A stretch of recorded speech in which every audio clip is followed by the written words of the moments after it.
Hello, and welcome to Infinite Shelf, the human-centric retail podcast. I'm one of your hosts, Ingrid Millman-Cordy, and I'm joined by the fabulous, smart, thoughtful, and beautiful Orchid Bertelson. How are you? Good. I mean, now that I'm beautiful, I did put on a little highlighter and bronzer when I joined you today because it's a podcast. And of course, why not? So it's lovely to see you as always. It's looking ravishing. I'm very into the light contouring situation. Also, like we're now like on visual stuff, and I'm like, oh God, I'm gonna have to wash my hair today, huh? I mean, not really. I mean, there's an entire trend about like, anti-hair washing, letting yourself get back to, nature shampoo, which I don't know what that would be, but Yeah. Yikes. Not for me, but totally respect that. So today is going to be, I think, a very fun one. It is our Ask Me Anything or AMA day. And thank you all so much. We've gotten so many really thoughtful and fun questions that we are hoping to answer. Just in full transparency, just by design, we have not rehearsed these questions. We're really just like seeing them on the fly and answering them in our most genuine, honest voices, because that's the only thing Orchid and I know how to do best. And here we go. So the first question that we received is, what are the most significant trends or shifts you've observed in the retail industry over the past few years, and how have they impacted both retailers and consumers? Great question. Orchid, do you want to hit this one first? Sure. I think a significant trend is that retailers know they have to rethink the in-store experience, but they're not quite sure how to do it. Oh, true. Yes. So the example I use all the time is Toys R Us. So as many of you know, millennials who grew up with Toys R Us, with Jeffrey the Giraffe, they filed for bankruptcy. R.I.P. Yeah, RIP. They filed for bankruptcy. It was pre-COVID. But I use this example all the time because when you think about Toys R Us and just the large square footage they occupied, I believe that they could have evolved to be relevant today if they reallocated some of that square footage to an experience center or Totally. arts and crafts or an area for your children to start playing with some of the toys. Think sampling, but at when you walk around Costco and you say, hey, I'm going to use the samples and cobble together a brunch. Think the same thing of going to the toy store, but having activities for your kids. So I think they could have taken a page from the Apple Store model of having different activities and timed events to reallocate some of that square footage. I think that they should have also reallocated some of that square footage to mainly serve as a distribution center to fulfill all of the online orders and to really more lean into blending physical and digital experiences. And I've always said that I refuse to say the word fidgetal, but it really is fidgetal. We'll look at some marketing opportunities for that word. I really feel like we can just pack this episode up and just go home because that is the most perfect example ever. There are a bunch of people now that are heavily invested in resurrecting these old brands that have a lot of like nostalgic value, but also just to reimagine them in a way that we would have hoped that their leadership would have reimagined them. And I think that is such a prime example. And I think I would even say that people are more so now than even pre-pandemic wanting to have community and wanting to, and this kind of goes with your Toys R Us example. And I think like using the space for experiential, but also like community building, right? So as a parent, you're always trying to connect with other people in your area, trying to educate yourself on how to avoid some of the things that you want to avoid in the way that you turned out. all of those things. And so having a place that you can have experiential items for like children and toys and parents, but then also a community component to where families can be together, or you can do education and have, parents' night or something like that. Well, what I feel like is that we should buy Toys R Us, is what you're saying, because a lot of people are reimagining this, and I have a lot of fondness for Jeffrey the Giraffe. But a brand that I think has taken a cue and created this experiential but shoppable physical experience is this brand Camp. Are you familiar with them? I feel like I've seen a store, but no, I'm not. Educate me, please. Okay, so I actually don't know how many storefronts they have, but they have one in New York. Mhm. And Camp has that experiential part where I think they had an Encanto experience or an exhibit there where kids can go through and they could play there. It's very tactile, but they also have a pretty robust storefront. So I It's a shoe first got store, right? They sell shoes? no. So, okay, let's pull this up. Okay. I know what you're talking about in terms of camp shoes. I actually don't know if they're connected at all, but it's camp.com. Okay. I'm I'm on. pulling up their locations. Oh my gosh, they have 8 locations. They have Fifth Avenue in New York, Atlanta, Boston, Brooklyn, Columbus Circle in New York. They have Dallas, Los Angeles, and South Norwalk. Where's that? Is that Connecticut? Yeah, that's Connecticut. Sounds like it. Yep. Yep. And right now they're featuring the Disney's Little Mermaid collection and Camp. So they do a lot of branded, co-branded activations, which is pretty cool. I first heard about it through an influencer, which can lead to our next question that was submitted. But she's sort of an influencer, but Eva Chen. She's Oh, yeah. head of fashion over at Instagram, and she has a long history in fashion publications. But now she's built this large following for herself on Instagram. She supports her husband's business, which is Tom's Perfect 10 Granola. So I guess we're plugging that here.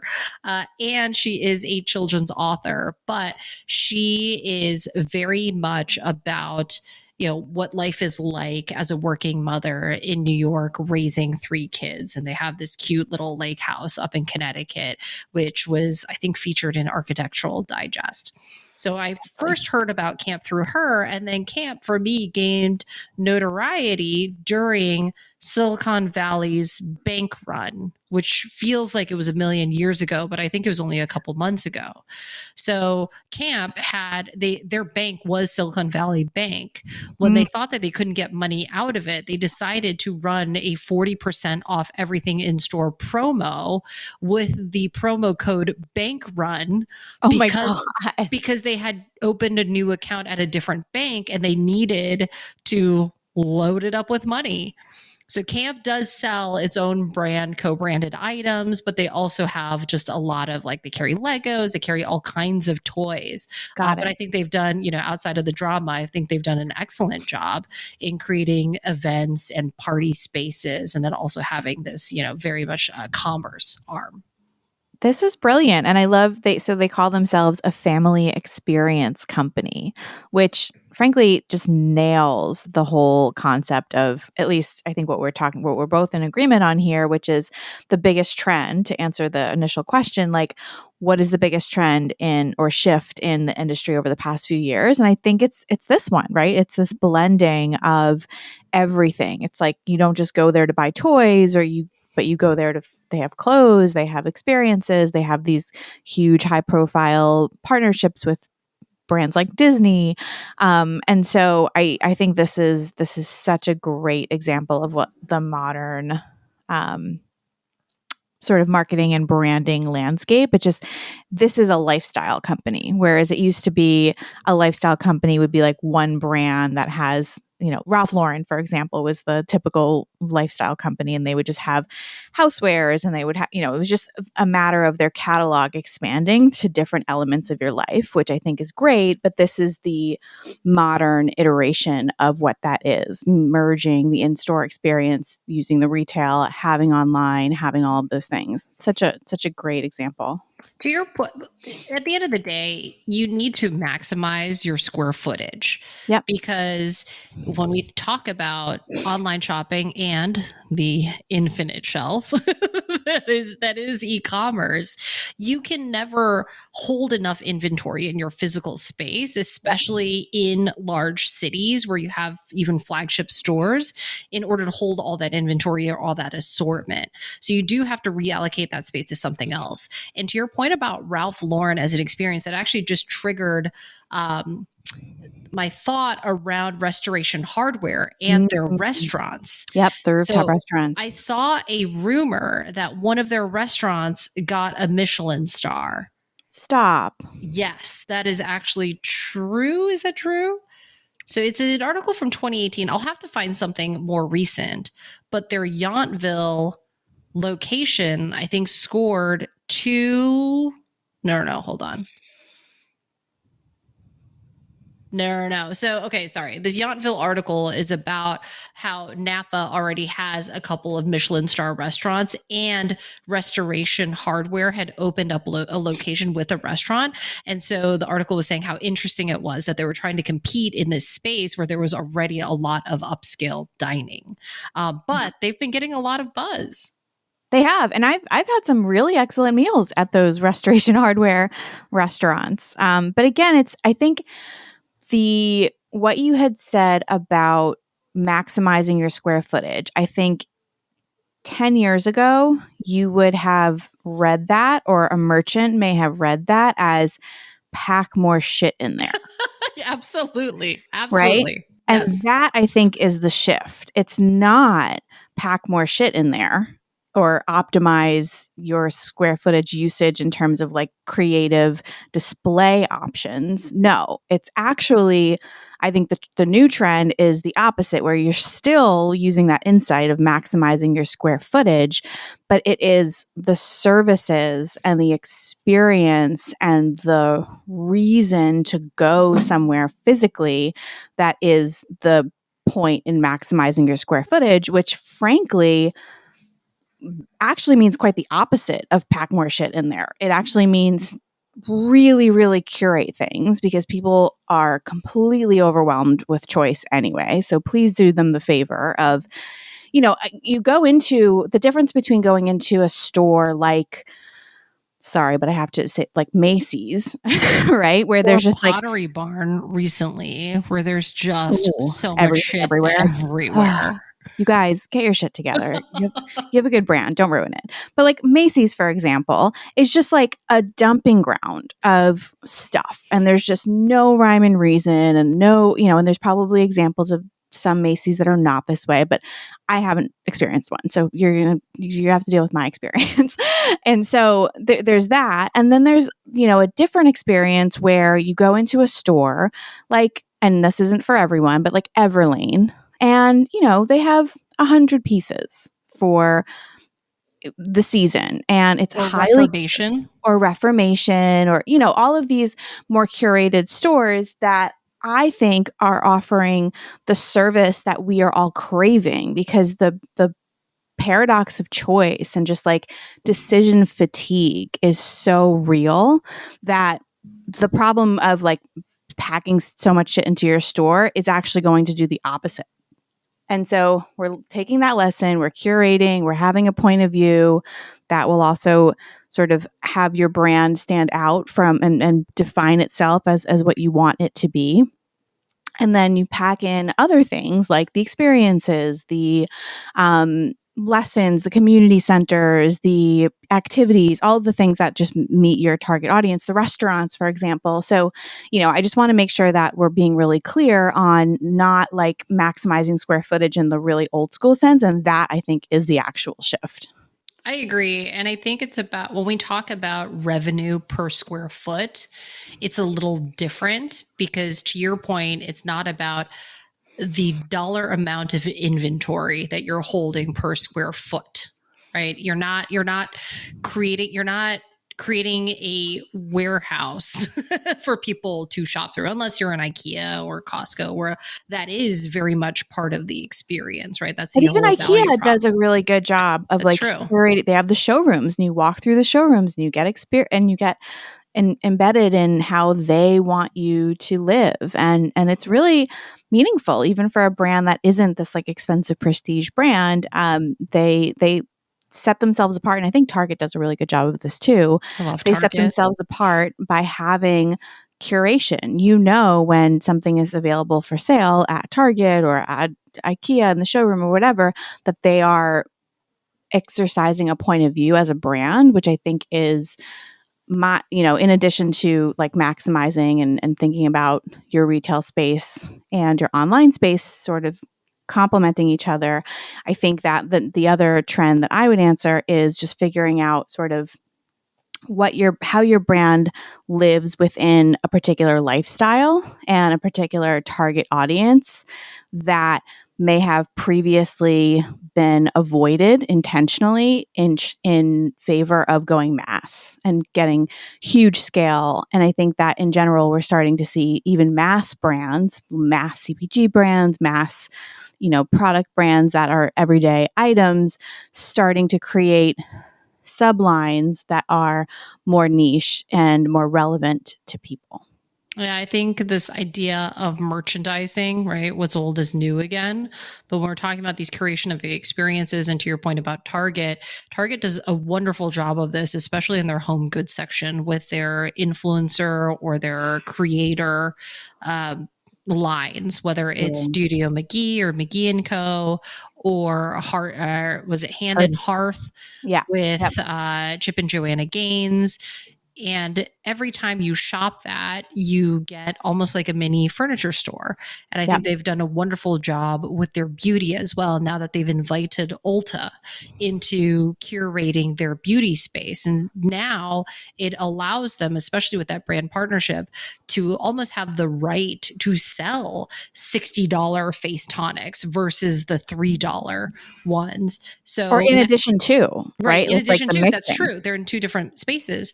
So when I say maximize square footage, it's more about increasing the revenue per square footage, but doing that through experience actually leads to maybe a larger basket size, certainly a higher LTV. But you think about that rather than the pure transaction, that one-time transaction itself. Totally. Although I'm convinced it would be higher though. I'm convinced that if you're brought into a Target and it's a pleasant experience with a Starbucks that you can get free refills on, you're going to spend more time there and increase that single transaction over going into a crowded Macy's where you can't find anything, you feel overwhelmed, and then you just turn around and head out again. Definitely. Yeah. I think it's the combination of just utilizing the space in a people friendly manner, and then also having brands and products and services that are more tailored, that don't feel one size fits all. Because I think that's another big trend that I've observed in the industry.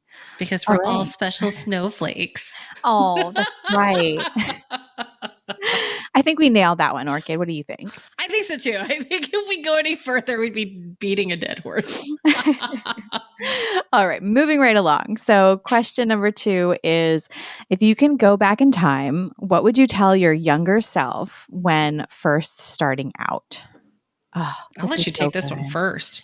I love this question.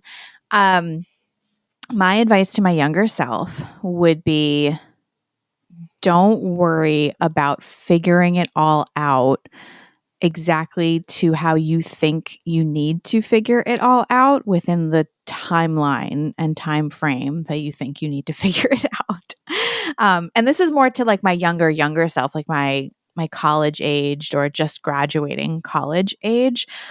My job, and I think we've spoken about this before, this didn't exist really, in certainly not in what it is now, but even at that point, it didn't exist when I was in college. Like I couldn't go and study the way that you can now, digital marketing and all of that.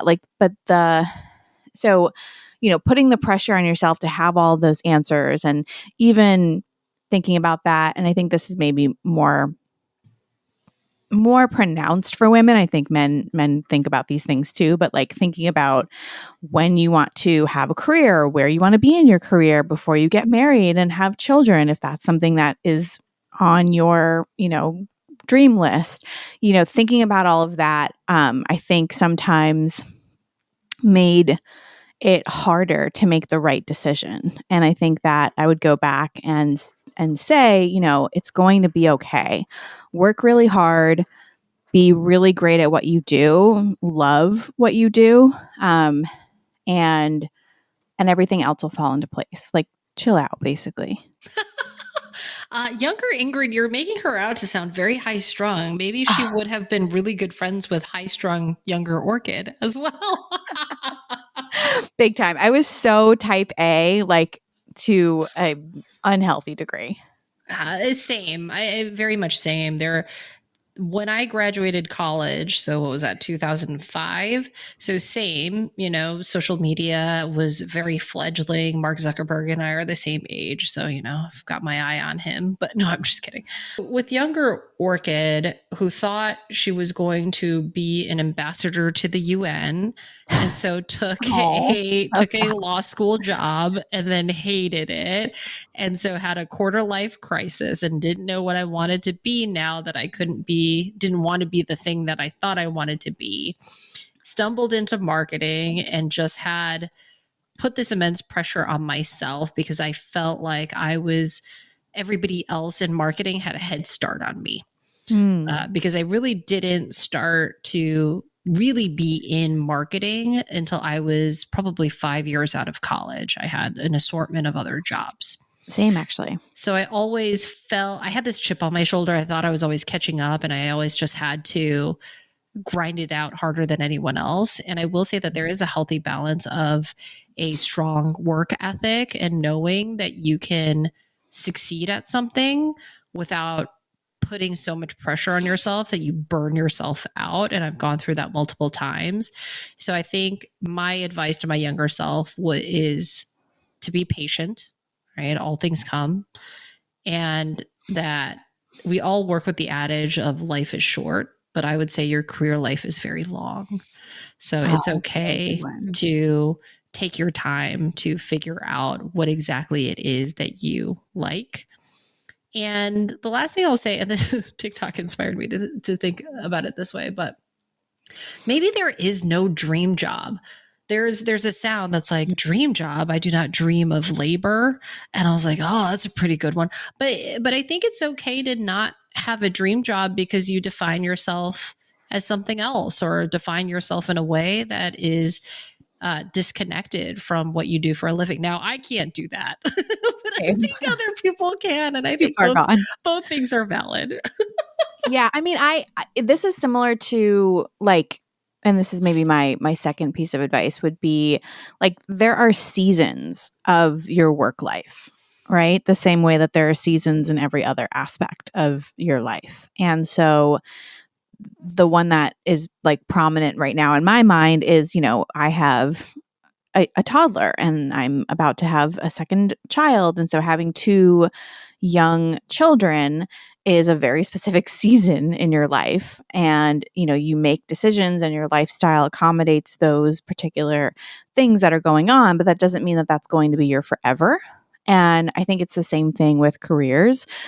There's a season in life where you can spend your 20s or half of your 20s doing something that is different, and then the other half of your 20s doing something else. And the way that you fluctuate between prioritizing your work over your personal life or travel or other things that, we use our most valuable commodity, which is time. I think we should just be gentler on ourselves and give ourselves permission to just have that be a season and understand that there's a start and an end date, but that I would say the actual piece of advice is to just have an awareness and make sure that you know which season that you're in and you control those decisions and you control that time versus it controlling you. I love it. To every season, turn. Turn. All right. Next All right. question. Should I read the next one? What Please. are we doing? We're on for the number next 3. one? We are number 3. We're really, this is going to be like a 44-hour episode. Sorry, guys. Because there's so many great questions. There That's are. why. Where is my window? I have too many windows open. I'm like that meme. My brain is like, there are 40 tabs open and I don't know where the music is coming from. That's how I feel about life most of the time. All right, question number 3.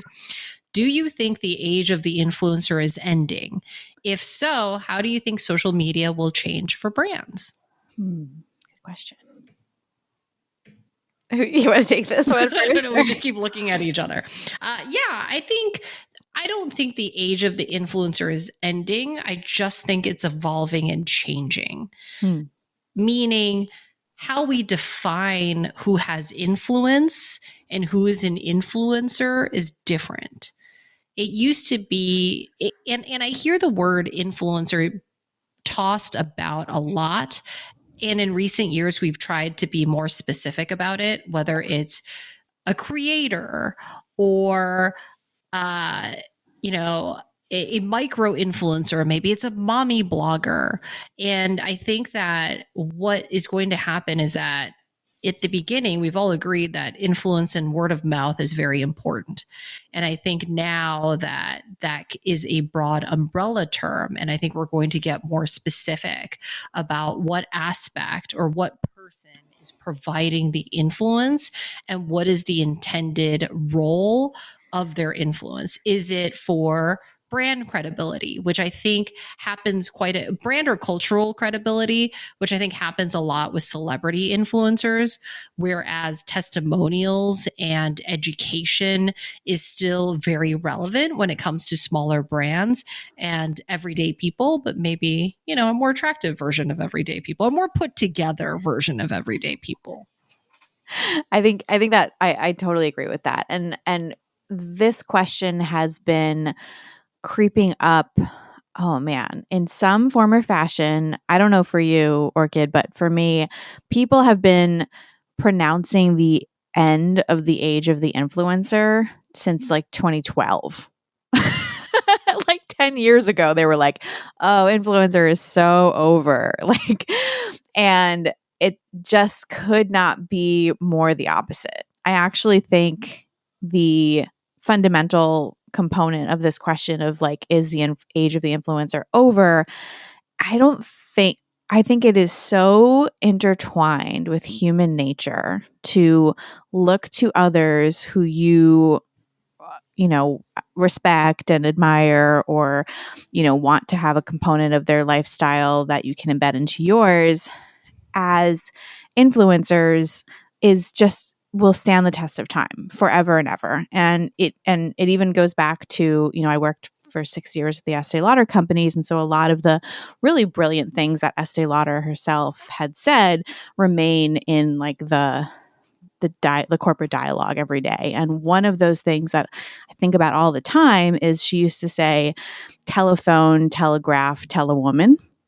And that was her approach to marketing. Yeah. And so in a way, or in an exact way, she was like the original influencer, Estee Lauder, right? Because she would make sure that she was demonstrating a lifestyle and portraying a lifestyle before Instagram, before the iPhone, before YouTube, before all of these things that people want to emulate and people want to relate to. And I really just think that that's such a great example of how timeless the art of influencing is.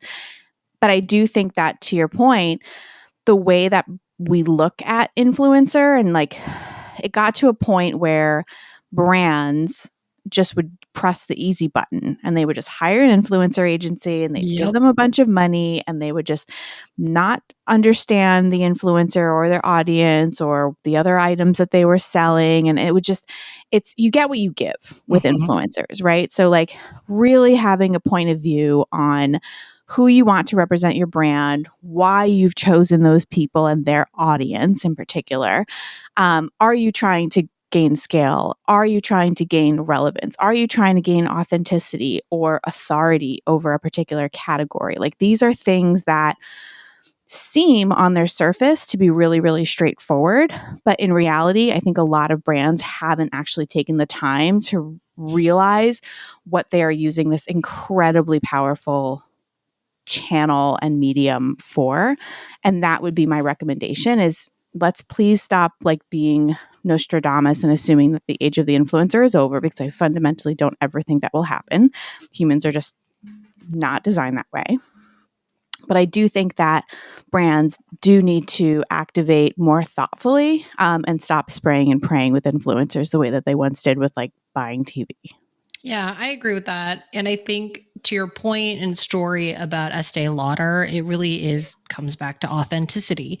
And I know that that's a word we talk about so much, but I do think the age of hiring a celebrity to talk about your brand who has no connection to that brand and really has no business talking about the brand, So except for that they obvious. were given a big paycheck, like those days are over. I think we saw a lot of that through Proactive. Remember in Oh, growing up, Proactive had Jessica Simpson. They had all the people who were in our peer group talk about the product. And I think in the Jessica Simpson's case, it was really interesting because it seemed like she did have pretty bad acne and it did get cleared up. So it wasn't like they hired a fresh faced celebrity who never had an acne problem to talk about the product. But I think even Proactive has seen over time that the impact of having a celebrity versus the impact of having an everyday person is experiencing acne problem, and being able to use a variety of those people to talk about as case studies to demonstrate the variety and the diversity in their consumers and the nuances of different skin problems has probably made them more successful than just having paying a lot of money to a singular celebrity. So I do think that the age of authenticity is never over. I think it's more important than ever before, because I think this generation is also savvier about what it looks like to monetize your social media presence. And they will call out an influencer or creator or gamer or whoever it is for being a corporate shill. 100%. And I think just an additional sort of like version of that response is, there are still so many people that run brands and large brands are still thinking about influencer just in terms of impressions and like how many followers a particular Which person isn't even has. like its potential reach. It's not even actual reach because of the algorithm. I used to have fights with the PR agency about this all the time. Where in their reporting they would say, "Well, this was the number of impressions." I'm like, "Well, how did you even get that? Did you just add up their follower count across Right. channels?" And they said yes. And I was like, Yeah, "Why? that's all I do. What are you talking about?" We also, at some point, someone I have in my 15 years in the industry, I am still completely dumbfounded as to how they get to EMV or like earned media value, because those just seem like the most arbitrary numbers a PR agency spins. Like, it doesn't make any sense to me. Yes. But wait, I have to get this point across because it's been bugging me so heavily, because it actually came on the heels of the news of Beyonce's fashion brand, Ivy Park. Yep. So ask anyone walking on the street between the ages of like 25 to 55 to name like the three most popular celebrities of our time, right? And Taylor Swift, Beyonce, right. Beyonce. Who's the third? I mean, I'm Meryl Streep's iconic, but maybe not her. Rihanna. Yeah. I mean, Yeah. like there's like there's a list of about 5 to 10 people that a huge age range, 25 Yeah. to 55, like they will name. And again, this is in the age of like not having a monoculture. So you would ask Right. this in the 80s or 90s and everyone just says Michael Jane Jackson and Fonda. Madonna, Oh. right? Jane Fonda too. Remind me to talk about the Jane Fonda thing. Actually, I love that you said that. But after this, so okay. Ivy Park, they sent out, press release. They're no longer going to partner. I think it was like with Adidas. The latest one was, it originated with H&M. Anyway, just because you have undisputably the biggest pop star ever, Beyonce, having a brand, all of that does not guarantee success. And we're even talking about someone who it's her brand herself. It's not even like a corporation came in. So this delusion, and I don't say that word lightly, but it truly is a delusion that just slapping a celebrity name onto something is going to immediately make it successful, has been disproven time and time and time again. Now, there are some really incredible ways that brands have partnered with celebrities. I think Vital Proteins and Jennifer Aniston is a really great example. Just the ones that make a lot of sense. Great. George Clooney and all the whatever expensive ads for watches and liquors and things like that. There's no way that like that's not working. That's just my scientific observation. But like there are examples where it works, but there are a huge graveyard of examples where it just fails so badly. Yeah, and it comes back to authenticity. Like people can spot a corporate shill from a mile away. And the last thing I'll say about influencers is that with celebrities, if you're spending all your money on a celebrity influencer, like their every movement is being watched. So if they're getting canceled, like they're because of, and it's not even cancellation. It's not part of cancel culture. It's called being held accountable for like things that you did. Right. Then there goes your big fat check. Right.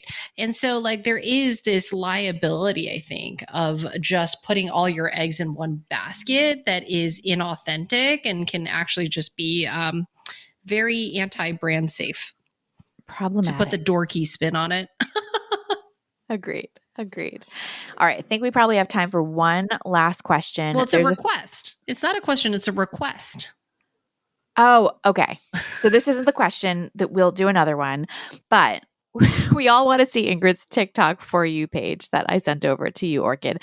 Okay. We are going to post it on the Infinite Shelf Instagram. So it is, and Erica, correct me if I'm wrong, it's _Infinite Shelf is the handle.